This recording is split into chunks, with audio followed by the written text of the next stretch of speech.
ఆ రోజు పవన్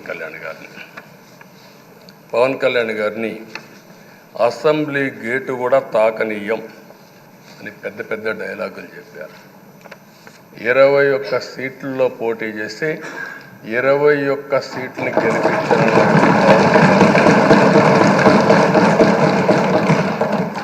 వైనాట్ 175 అని చెప్పి 11 కూడా తెచ్చుకోలేని నాయకత్వం. అంటే ఏ విధంగా మాట్లాడారు అనేదానికి ఇది ఒక ఉదాహరణ. ఆ రోజు పవన్ కళ్యాణ్ గారు చాలాసార్లు, నేను కూడా నాను, బయట చాలామంది అభినందించారు. ఎక్కడ తగ్గాలో తగ్గడం, ఎక్కడ గెలవాలనో గెలవడం నేర్చిన వ్యక్తి పవన్ కళ్యాణ్ గారు. దానికి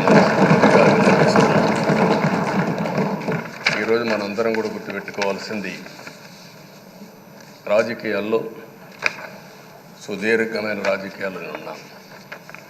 మొత్తం కలిసి 16వ సభ.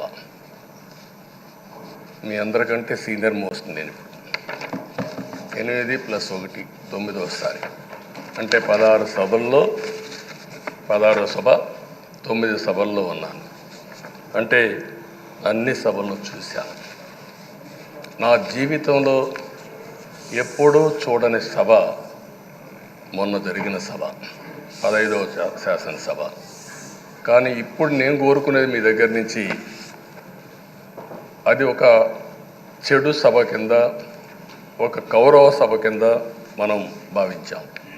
కానీ అత్యున్నతమైన సభగా 16వ శాసనసభని నిర్వహించే బాధ్యత మనందరిపైన ఉంది.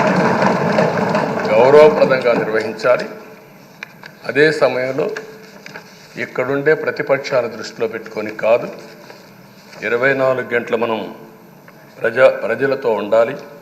ప్రజాప్రభుత్వంగా, ప్రజలకు జవాబుదారితనంగా ఉండాల్సిందిగా నేను మిమ్మల్ని అందరినీ కోరుకుంటున్నాను. ఈరోజు మనందరికీ అధికారం ఇవ్వడం కాదు, అతి ముఖ్యమైన బాధ్యత ఇచ్చారు.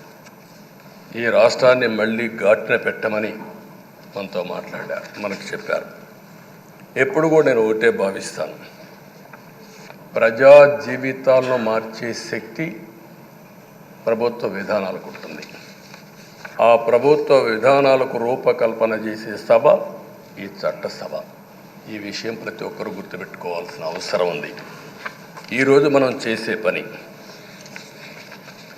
ఈరోజు ప్రజల భవిష్యత్తే కాకుండా భావితరాల భవిష్యత్తు కూడా నిర్ణయిస్తుంది.